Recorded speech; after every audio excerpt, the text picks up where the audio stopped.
Hello, good afternoon, everyone. Thanks for joining us today. My name is Ching. I'm from the Singapore Business Federation. So SBF is Singapore's apex business chamber. We represent 32,000 businesses in Singapore. I lead the sustainability department at SBF. We drive initiatives to help Singapore businesses to decarbonize. With me on stage, I'm so privileged and honored to have with me Naama. She's with the WBCSD. Naama, do you want to just say a few words about yourself? Yes, hello everyone. Indeed, nice to meet you. Naama, the Director of the Partnership for Carbon Transparency, is part of the World Business Council for Sustainable Development, where we pursue solutions for corporates and global corporate sustainability in systematic and impact-driven solutions. And with the Partnership for Carbon Transparency, you'll learn in a second. Wonderful. Naama, shall we get started with the agenda for today? We have been hearing so much about data. Data is everywhere, but can we actually do anything using this data? Yes, indeed. So we hear about it a lot. So when you think sustainability, you think reporting, you think compliance, you think collecting data, moving data from one side to another.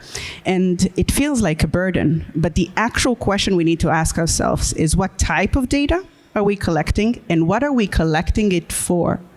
So let's think about it. What we see mostly today is actually the left side, the compliance, that everything we do is in order to be okay, to be compliance, in order to report to our clients, to report to regulators, and moving this in one report to another, which is actually turns into a burden. But if we focus on the data that really matters, it becomes a competitive advantage. So it turns from being a burden to being an opportunity, from being a cost line to an investment. So once you use data to make insights, real strategic insights, then is when data unlock action. And this is what we're here to talk about today in the Action Hub, how we can leverage this data for real decarbonization strategic decisions, actions. Now, even if you do go to that and you decide, okay, I do want to do that, I want to decarbonize my scope 3, my indirect emissions in my supply chain, it's so hard today. And we've been working with so many multinationals over the past 4 years to really uncover what it actually means. And the numbers speaks for themselves. So scope 3 represent on average 75-80% of any company's emission. But today, only less than 10% are actually being addressed in any way. Why? Because companies are completely out of control, zero visibility into their scope 3 emissions. So they're unable to make decisions to change that. And that is also not surprising with such a scattered world of standards. When you don't trust the data, when you need to make a decision based on, you just freeze. And then nothing happens.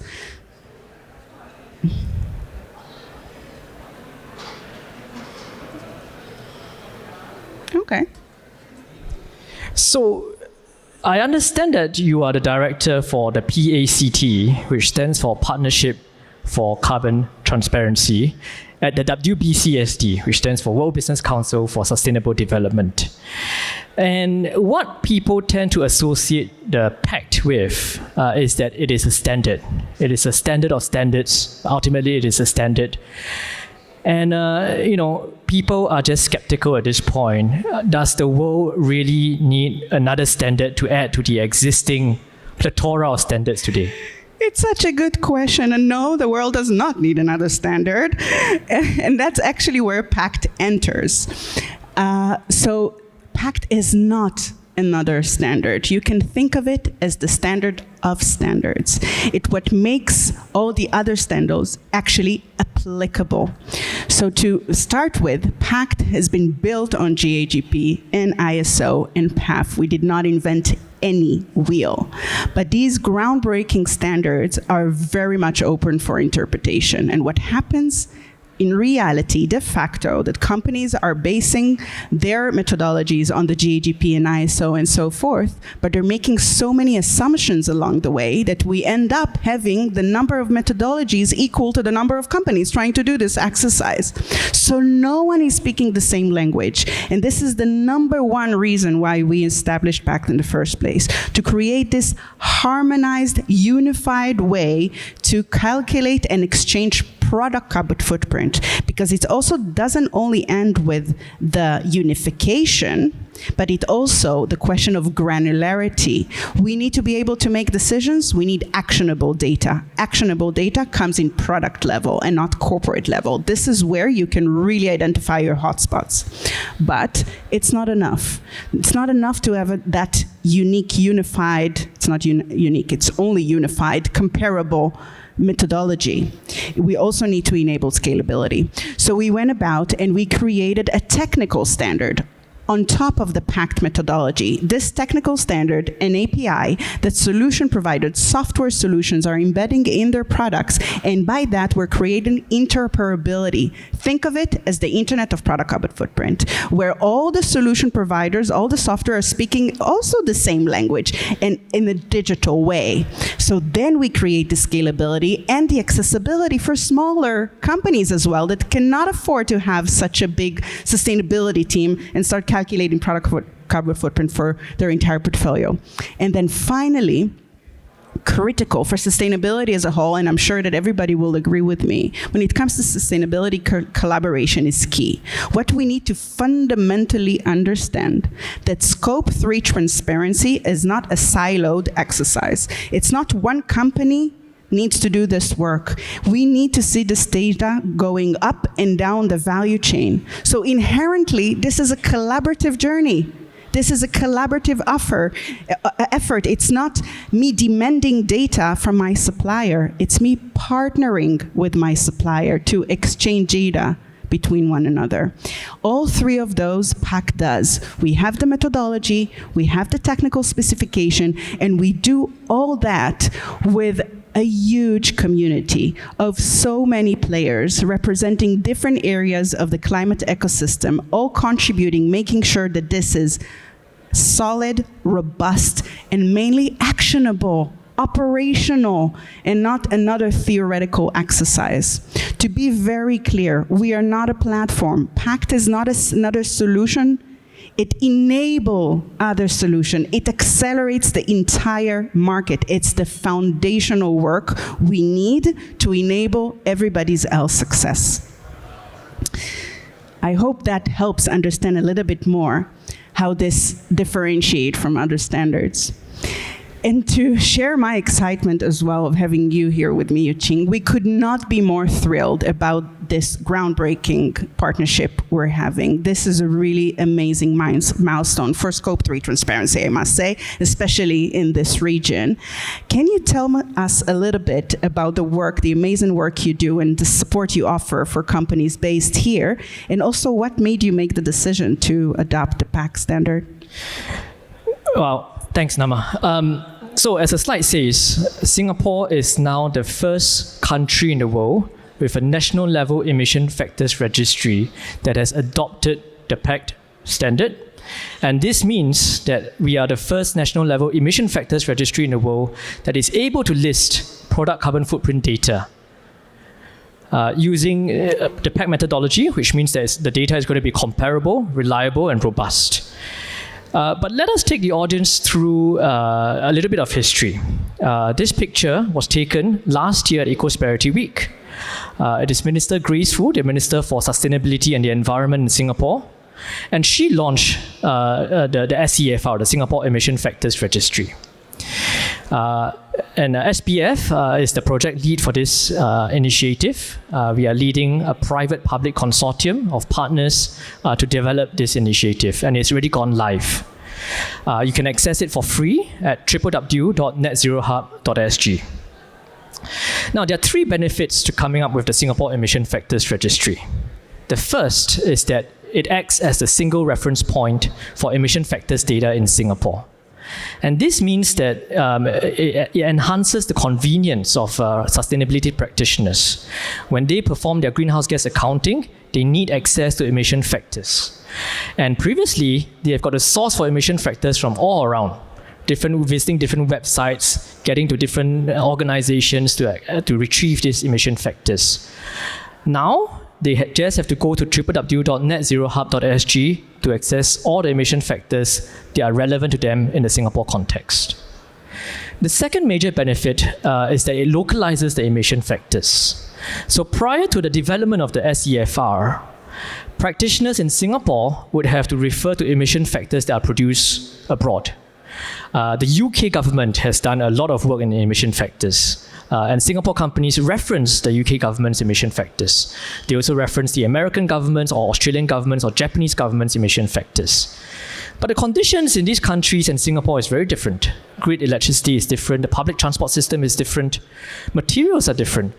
And so the accuracy was going to be compromised. Obviously, we say having some data is better than no data, but now having good data is better than having proxy data. And this is exactly what we have today. We have localized emission factors that are applicable, relevant, and representative of the Singapore context. So this enhances the accuracy and consistency of greenhouse gas accounting in Singapore. The third benefit is that the SEFR is the foundation for empowering better decision making.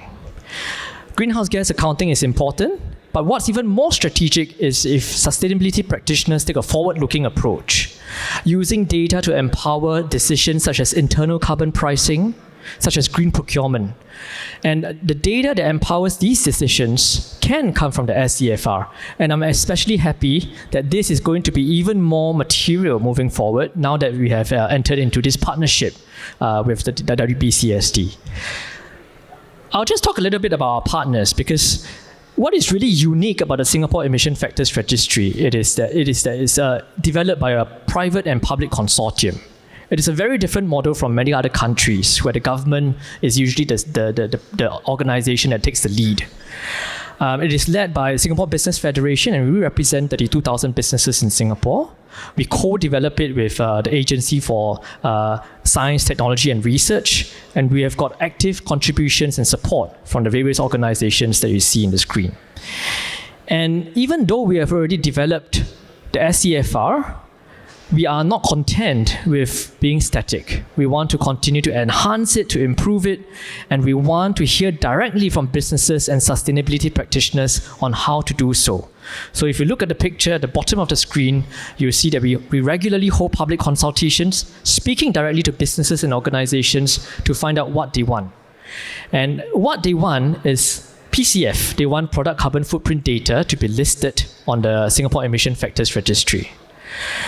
So we are going to do that, and these are some of the work streams that we are working on following our previous public consultation. But moving forward, and I'm really excited about this, we will be listing product carbon footprint data that is empowered by the PACT methodology from WBCSD. So a lot of technicalities. What does this actually mean? Well, it's very clear, it's very simple. If your company would like to share data, typically, you're a supplier and you want to share it with your buyers, you can, moving forward, now do so on the SEFR. And when you list on the SEFR, your recipients will have the confidence that it is PACT compliant, which means that the data, they will have the confidence that the data is consistent, comparable, and credible. If your company is seeking for data, you want to take the data from your suppliers because you need to act on it, you can now access the data through the SEFR.